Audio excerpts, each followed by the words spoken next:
वास्तविकता हो।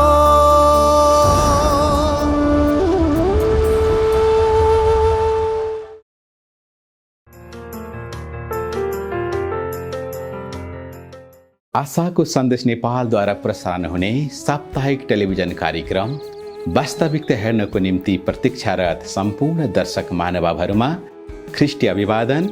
जय मसीह। म आशा गर्दछु कि यो सन्देश सुनेर यहाँहरूले पक्कै पनि जीवनमा आशिषको अनुभव गर्नुहुनेछ। आजको सन्देशको विषय रहेको छ यूहन्ना रचित सुसमाचार 14 अध्यायको 6 र 7 पदबाट, जहाँ लेखिएको छ, यीशुले तिनलाई भन्नुभयो, बाटो, सत्य र जीवन म नै हुँ। मद्वारा बाहेक कोही पनि पिता कहाँ आउन सक्दैन। तिमीहरूले मलाई चिनेका भए मेरा पितालाई पनि चिन्ने थियो। अबदेखि उसो उहाँलाई चिन्दछौ र उहाँलाई देखेका छौ। दर्शक महानुभावहरू, आजको सन्देशको खण्ड रहेको छ यीशु बाटो, सत्य र जीवन हुनुहुन्छ। बाटो मानव जातिको लागि धेरै महत्त्वपूर्ण छ। हामी बाटो बिना हिँडुल गर्न सक्दैनौँ। अनि संसारमा बाटोहरू धेरै प्रकारका हुन्छन्। गोरेटो बाटो, सानो बाटो, घोरेटो बाटो, ठुलो बाटो, गाई गोरु घोडा हिँड्न सक्ने बाटो। हामी एकपटक यात्रा गर्ने क्रममा नेपालको सोलुखुम्बु जाँदा त्यहाँ घरिघरि उस्तै देखिने धेरै बाटाहरू भेटिए। तर हामीलाई ठिक बाटो छानेर हिँड्न आवश्यक थियो त्यस ठाउँमा ठिक ठाउँमा पुग्नको लागि। कतिपटक हामीलाई सबै बाटो ठिक जस्तो लाग्छ, तर ठिक ठाउँमा पुग्नको लागि ठिक बाटो रोज्ने र पत्ता लगाउनु नितान्त आवश्यक हुन्छ, होइन र? बाटो हाम्रो लागि धेरै महत्त्वपूर्ण छ। हामी कहीँ जग्गा किन्छौँ, बाटो आवश्यक हुन्छ। कहीँ घर बनाउँछौँ, झन् बाटो आवश्यक छ। हामी जग्गा किन्छौँ, सबैभन्दा पहिला बाटोको कुरा गर्छौँ। बाटो कति फिटको छ? घर किन्छौँ, कति फिटको बाटो रहेछ भनेर कुरा गर्छौँ। यसबाट हामीलाई थाहा हुन्छ यो संसारमा बाटो भन्ने कुरा धेरै महत्त्वपूर्ण छ। यहाँ प्रभु येशू स्वर्ग जाने बाटोको कुरा गर्दै हुनुहुन्छ। सबै ठाउँमा पुग्ने बाटो भए जस्तै पिताको घर स्वर्गमा पुग्ने बाटो पनि छ। प्रभु येशू भन्नुहुन्छ, त्यो बाटो म नै हुँ। संसारको देवले आज मानव जातिलाई भ्रममा पारिदिएको छ। बाटोहरू प्रशस्त देखाइदिएको छ र आत्मामा दृष्टिविहीन बनाइदिएको छ। प्रिय मित्र, मानिसहरू भन्ने गर्छन्, जुन बाटो गए पनि पुग्ने ठाउँ एउटै त हो नि। हामी त्यो बाटोबाट जान्छौँ, तिमीहरू त्यो बाटोबाट जाओ, अनि गयो। यो संसारको देवले ठुलो चलाखी र भ्रम मानव जातिहरूमा हालिदिएको छ। तर हामी प्रभुका जनहरूले यो कुरा राम्रोसँग बुझ्नुपर्छ र यस्तो कुरामा कहिले पनि विश्वास गर्नुहुन्न। उदाहरणको लागि, हामी जिरीको गाडी चढेर नौबिसे पुग्न सक्दैनौँ, होइन र? हामी जुन बाटो, जुन रुटमा चढ्ने गाडी चढ्छौँ त्यही नै पुग्छौँ र त्यो गाडीले हामीलाई त्यही पुर्याउँछ। संसारका धर्म कर्मले पनि मानिसलाई केही निश्चित ठाउँमा पुर्याउला, तर हामी पिता कहाँ अर्थात् स्वर्ग पुग्नको लागि चाहिँ एकमात्र बाटो छ। त्यो बाटो चाहिँ ख्रिस्ट येशू प्रभु हुनुहुन्छ भनिकन पवित्र धर्मशास्त्र बाइबलले बताउँछ र प्रभु भन्नुहुन्छ, बाटो म नै हुँ। हामीले उखान सुन्ने गरेका छौँ, कुहिरोमा उडेको काग, डम्म कुहिरो लागेको छ, नजिकैको कुरा पनि देख्न सकिँदैन। त्यस्तै बेलामा काग आकाशमा उडेको छ। उसको नजिकै कुनै रुख रहेछ भने त्यो ठोकिएर झर्न सक्छ, होइन भने पनि कहाँ जाने हो गन्तव्य उसले पत्ता लगाउन सक्दैन, होइन र? धेरै वर्ष अघि म भक्तपुरको एकजना विश्वासीको घरमा सङ्गति गर्न जाने क्रममा एकपटक बाटो भुलेँ। अनि मैले नजिकै रहेको व्यक्तिसँग सोधेँ। उसले बाटोको साथसाथै उसको घरैसम्म मलाई पुर्याइदिए। धेरै खुसी लाग्यो। हामीले जाने बाटो राम्रोसँग चिनेका छौँ भने हिँड्नलाई पनि मजा र रमाइलो लाग्छ। तर बाटोको विषयमा अन्योलमा छौँ भने धकफोकाएर हिँड्न सक्दैनौँ। मनभित्र चिन्ता र त्रास पनि हुन्छ। आज हामीले यीशु प्रभुलाई राम्रोसँग चिनेका छौँ भने खुसी, आनन्दित र निर्धक्क बन्न पनि सक्छौँ। मृत्यु पश्चात स्वर्ग जानको लागि कुनै शङ्का उपशङ्का रहँदैन मानव जातिमा। वर्षौँदेखि मण्डलीमा आएर पनि मृत्यु पश्चात कहाँ जान्छौँ भन्ने अन्योलमा छौँ भने तपाईँ अशान्तिमा हुनुहुनेछ। आज संसारको देवले संसारका सबै बाटोहरू चिनेको चाहन्छ, तर स्वर्ग लाने, स्वर्गसम्म पुग्ने बाटो यसोलाई चिनेको चाहिँ उसले चाहँदैन। तर परमेश्वर पिता हामी मानव जातिले राम्रोसँग बाटो चिनेको चाहनुहुन्छ। तपाईहरू आजसम्म पनि स्वर्ग जाने बाटोको विषयमा दोमनमा हुनुहुन्छ भने आज निश्चित हुनुहोस्, बाटो यीशु ख्रीष्ट हुनुहुन्छ। सत्य, आज दुष्टले आज मानव जातिलाई धेरै सत्यहरू भएको बताइदिएको छ र आज मानिस पनि त्यही नै भ्रममा छन्। प्रभु येशूलाई क्रुसमा टाँगिँदा धेरै झुटा कुराहरू आरोपहरू उहाँलाई लगाइयो, क्रुसमा टाँगियो र त्यो समयमा पनि प्रभु येशूले खुल्ला हृदयले भन्नुभयो, सत्य म नै हुँ। हामीले संसारका मानिसहरूलाई सुसमाचार सुनायौँ भने कोहीले भन्ने गर्छन्, आखिर सबै कुरा एउटै त हो नि, तिमीहरू त्यता लागेका छौ, हामीहरू यता छौँ। प्रिय मित्र, मानिस आफ्नो विचार अनुसार हिँड्न र लाग्नु छुट्टै कुरा हो, तर सत्य चाहिँ यीशु ख्रीष्ट हुनुहुन्छ भनिकन पवित्र धर्मशास्त्र बाइबलले बताएको छ। हामीहरूले अदालत देखेका छौँ नि, त्यहाँ कुनै मुद्दामा आफ्नो पक्षको तर्फबाट वकिलले बहस गर्छ। न्यायाधीशले निर्णय गर्ने बेलामा फैसलामा दुवैलाई सत्य र राम्रो भन्नुहुन्न, तर एउटाको पक्षमा फैसला गर्नुहुन्छ र अर्काको न्याय हुन्छ। आज संसारमा आफूलाई सत्य भनी दाबी गर्ने झुटहरूको पनि एक दिन परमेश्वरले न्याय गर्नुहुन्छ र अनन्त नरकमा फालिदिनुहुन्छ। संसारका सबै आफूलाई सत्य भन्नेहरू पापीलाई मार्न र नाश गर्न आए, तर प्रभु यीशु पापीलाई पापबाट छुटकारा दिन, स्वतन्त्र गराउन यो धरतीमा आउनुभएको धर्मशास्त्रले बताउँछ। यीशुले त आफ्नो रगत हामी पापी मानव जातिको लागि क्रुसमा बगाउनु भयो। यूहन्ना रचित सुसमाचार 10 अध्यायको 7 पदमा प्रभु यीशुले भन्नुभयो, भेडाहरूको ढोका मै हुँ, मभन्दा अघि आउने सबै चोर र डाकुहरू हुन्। ढोका म नै हुँ, यदि कोही मबाट भित्र पस्यो भने त्यो बचाइने छ र भित्र बाहिर आउने जाने गर्नेछ र खर्कमा चर्न पाउनेछ। प्रियजन, सत्य जहिले पनि एउटा हुन्छ। स्वर्ग लैजाने सत्य बाटो र सत्य परमेश्वर म नै हो भने यीशु भन्नुहुन्छ। आज तपाईँ र मैले यो कुरा राम्रोसँग बुझ्न र जान्न आवश्यक छ।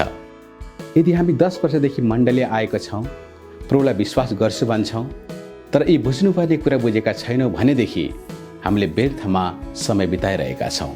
कुहिरोमा उडेको काग जस्तै त्यो काग कहाँ गएर ठोकिन्छ थाहा छैन। तसर्थ आज हामी यो कुरामा निश्चित हुनुपर्दछ। प्रभु येशूले भन्नुभएको अर्को कुरा जीवन। जीवनको अर्थ थाहा पाउन त्यति सजिलो छैन, यो एकदमै गहन विषय हो। हामीलाई कसैले प्रश्न गर्छन्, तिमीले जीवन कसरी पायौ? हामी जवाफ दिने गर्छौँ, मेरो बुवाबाट। तिम्रो बुवाले जीवन कसरी पाउनुभयो? हजुरबुवाबाट। हजुरबुवाले कसरी जीवन पाउनुभयो? जिजुबाजेबाट। यसरी नै क्रमशः हामी सोध्दै गयौँ भने यो कुरा आदम र हव्वामा गएर टुङ्गिन्छ, जोहरूलाई परमेश्वर आफैले बनाउनु भएको थियो। जीवनको अर्थ जीवन पाएका मानिसहरूले मात्र भन्न सक्छन् र एकअर्कालाई बताउन सक्छन्। विभिन्न कविहरूले जीवनको विषयमा कविता लेखेका छन्, साहित्यकारहरूले लेख लेखेका छन्, सबैले आफ्नै परिभाषा दिएका छन्। जीवन भनेको दुःख सुखको मिलन हो, हाँसो खुसी हो, चिन्ता फिक्रीको सागर हो, आदि आदि। तर प्रभु यीशु भन्नुहुन्छ, जीवन म नै हुँ। उहाँ क्रुसमा टाँगिने अवस्थामा हुनुहुन्छ, चिहानमा राखिने अवस्थामा हुनुहुन्छ र पनि उहाँ धक फुकाएर भन्नुहुन्छ, प्रभु यीशु जीवन म नै हुँ। स्वर्ग जानको लागि मानिसले नयाँ जीवन पाएको हुनुपर्छ। त नयाँ जीवन पाउनको लागि मानिसले प्रभु यीशुलाई ग्रहण गर्नुपर्छ भनिकन धर्मशास्त्रले बताएको छ।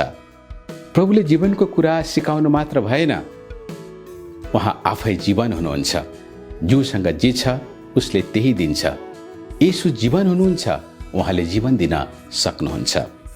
हामी प्रभु यीशुद्वारा जीवन पाएका मानिसहरू भन्छौँ भने यो जीवनद्वारा परमेश्वरको महिमा पनि हुनुपर्दछ।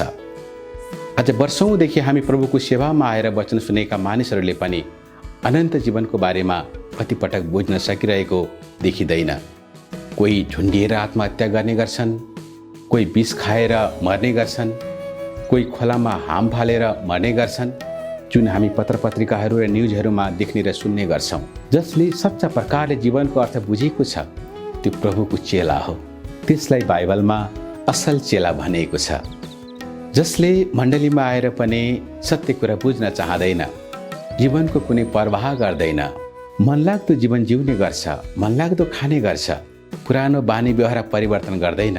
त्यो चाहिँ एउटा विश्वासी मात्र हो, चेला होइन। त्यसलाई असल भनिएको छैन। पुरानो स्वभाव मनुष्यत्व नत्यागी नयाँ जीवन प्राप्त नगरी कोही पनि व्यक्ति स्वर्ग जान सक्दैन, उसको परमेश्वरसँग मिलाप हुन सक्दैन, जुन कुरा धर्मशास्त्रमा उल्लेख गरिएको छ। प्रिय मित्र, यसु हामीलाई जीवन दिन यस संसारमा आउनुभयो। जीवन परमेश्वरले हामी मानव जातिलाई दिनुभएको सुन्दर उपहार हो। जब परमेश्वरले भूमिको माटोबाट आदमलाई बनाउनु भयो, ऊ त मूर्ति जस्तो मात्र भएको थियो, अनि परमेश्वरले उसको नाकबाट जीवनको सास फुकिदिनु भयो र ऊ जीवित भयो। आज संसारका मानिसहरूसँग पनि जीवन छ, तर हामी यीशुलाई ग्रहण गरेका मानिसहरूसँग चाहिँ प्रशस्तको जीवन, अनन्त जीवन छ, जुन कुरा हामी विश्वास गर्छौँ। त्यसकारण आज हामी सबैले यीशुलाई चिन्न र विश्वास गर्न नितान्त आवश्यक छ। स्वर्गमा परमेश्वर पिता कहाँ पुग्न यीशु ख्रीष्ट एकमात्र सही मार्ग हुनुहुन्छ। प्रियजन, अन्त्यमा प्रभु यीशु ख्रीष्ट बाटो, सत्य र जीवन हुनुहुन्छ। हामीले उहाँलाई पूर्ण हृदयले विश्वास गर्छौँ भने उद्धार र मुक्ति हामीले प्राप्त गर्न सक्छौँ। यीशु संसारमा सेवाकाईको क्रममा रहँदा एक ठाउँमा मात्र बस्नु भएन, उहाँ धेरै जग्गामा सुसमाचार प्रचारको लागि हिँड्नु भयो। आज हामी पनि सुसन्देश प्रचार गर्ने व्यक्ति बन्नु पर्दछ। के तपाईँ यी कुराहरूमा विश्वास गर्नुहुन्छ? परमेश्वरले हामी सबैलाई आशीर्वाद दिनुभएको होस्। यदि तपाईँ पहिलो पटक येशूको बारेमा आज सुन्दै हुनुहुन्छ वा योभन्दा पहिला पनि सुनिसक्नु भएको छ, तर अहिलेसम्म उहाँलाई ग्रहण गर्नुभएको छैन भने उहाँले तपाईँलाई प्रेम साथ आज बोलाउँदै हुनुहुन्छ। उहाँ तपाईँको हृदयमा आएर बस्न चाहनुहुन्छ। यदि तपाईँले उहाँलाई विश्वास साथ प्रभु र मुक्तिदाता भनी ग्रहण गर्नुभयो भने उहाँ तपाईँको हृदयमा आएर बस्नुहुनेछ र सधैँभरि रहनुहुनेछ। यो तपाईँले आफ्नो जीवनमा गर्ने एउटा ठुलो र महत्त्वपूर्ण निर्णय पनि हुनेछ। आजको दिनमा यो निर्णयले तपाईँको जीवनलाई परिवर्तन गर्नेछ र तपाईँ परमेश्वरको छोरा वा छोरी हुनुहुनेछ। यदि तपाईँले यीशुमाथि विश्वास गरेर साँचो स्वतन्त्रताको अनुभव गरिसक्नु भएको छ भने आफ्नो विश्वासमा स्थिर रहनुहोस् र यही विश्वासको बारेमा अरूलाई पनि बताउनुहोस्। यदि तपाईँ बिरामी हुनुहुन्छ वा अन्य कुनै समस्याले पीडित हुनुहुन्छ र अन्य कुनै बन्धनमा बाँधिनु भएको छ र त्यसबाट स्वतन्त्र भई परिवर्तित जीवन जिउन चाहनुहुन्छ भने अहिले म तपाईँको लागि यो प्रार्थना गर्न चाहन्छु। हे परमेश्वर पिता, अहिले म यो कार्यक्रम हेरिराख्नुभएका समस्त दर्शकहरूको लागि प्रार्थना गर्दछु कि यदि कोही बिरामी अवस्थामा हुनुहुन्छ वा अन्य कुनै कुराले पीडित हुनुहुन्छ र कुनै बन्धनमा बाँधिनु भएको छ भने तपाईँको शक्तिशाली हातले उनीहरूलाई अहिले नै छुनुहोस् र स्वतन्त्र पारिदिनुहोस्। यदि दर्शकहरूमध्ये कोही अहिले यसुलाई आफ्नो व्यक्तिगत मुक्तिदाताको रूपमा ग्रहण गर्न चाहनुहुन्छ भने तपाईँले उहाँहरूलाई सहायता गरिदिनुहोस् र उहाँहरूको जीवनमा परिवर्तन आउन सकोस् र तपाईँको नजिक हुन सक्नुभएको होस्। यीशु प्रभुको नाउँमा म यो प्रार्थना गर्छु, आमेन। परमेश्वरले तपाईँहरू सबैलाई आशीर्वाद दिनुभएको होस्। जय मसीहा। तपाईँ अहिले हेर्दै हुनुहुन्छ आफ्नै टेलिभिजन कार्यक्रम वास्तविकता द रियालिटी।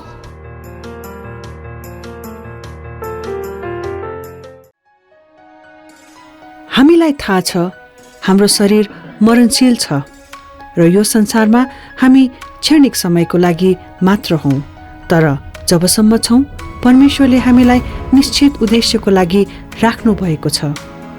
हाम्रो परिस्थिति जस्तो सुकै भए तापनि हामी परमेश्वरमा विजयी भएको उहाँ चाहनुहुन्छ, किनकि हामी हाम्रो संकष्टमा रमाउँछौं यो जानेर कि संकष्टले सहनशीलता उत्पन्न गराउँछ, सहनशीलताले चरित्र र चरित्रले आशा उत्पन्न गराउँछ, जुन आशाले हामीलाई कहिल्यै निराशा गराउँदैन, किनकि यो आशा अनन्तताको आशा हो।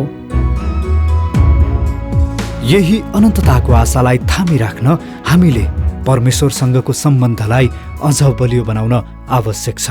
हाम्रो सम्बन्ध त्यतिखेर मात्र बलियो हुन्छ जब हामी परमेश्वरको वचनको गहिराईलाई बुझ्छौँ। हाम्रो अनन्तताको आशालाई जोगाइराख्न र हाम्रो परमेश्वरसँगको सम्बन्ध अझ बलियो बनाउन दैनिक उपासना पुस्तिका आजको वचनको 28औं अङ्क यहाँहरूमाझ ल्याएर आएका छौँ। अवश्य पढ्नुहोला। आशाको सन्देश Nepal, GPO box 8975, EPC 2966, Lalitpur, Nepal. Phone number 01 55 91 865, 55 90 147। Mobile number 98 082 048 70, 98 635 23 596। Email moh.radioministry@gmail.com। Website www.mohnepal.org। Facebook message of hope Nepal, आशाको सन्देश नेपाल, नक्खु, ललितपुर।